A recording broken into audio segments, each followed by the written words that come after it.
ഗുരുവായൂർ നഗരസഭയ്ക്ക് 257 കോടിയുടെ ബജറ്റ് 257.92 കോടി രൂപ വരവും 254.42 കോടി രൂപ ചെലവും 3.5 കോടി രൂപ മിച്ചവും പ്രതീക്ഷിക്കുന്ന ബജറ്റാണ് വൈസ് ചെയർപേഴ്സൺ അനിഷ്മ ഷനോജ് അവതരിപ്പിച്ചത്.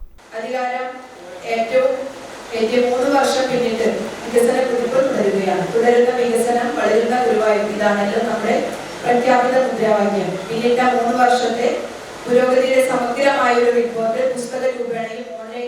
ചെയർമാൻ എം കൃഷ്ണദാസ് അധ്യക്ഷത വഹിച്ചു. മാലിന്യ സംസ്കരണ സ്പെഷ്യൽ പാക്കേജിന് 5 കോടി വകയിരുത്തിയിട്ടുണ്ട്.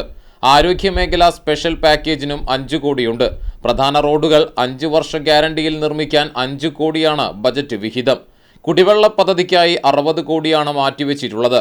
കൗൺസിലർമാരുടെ ആരോഗ്യ ഇൻഷുറൻസിനായി 10 ലക്ഷം രൂപ വകയിരുത്തിയിട്ടുണ്ട്. ബജറ്റ് ചർച്ച വെള്ളിയാഴ്ച രാവിലെ 10-ന് നടക്കും.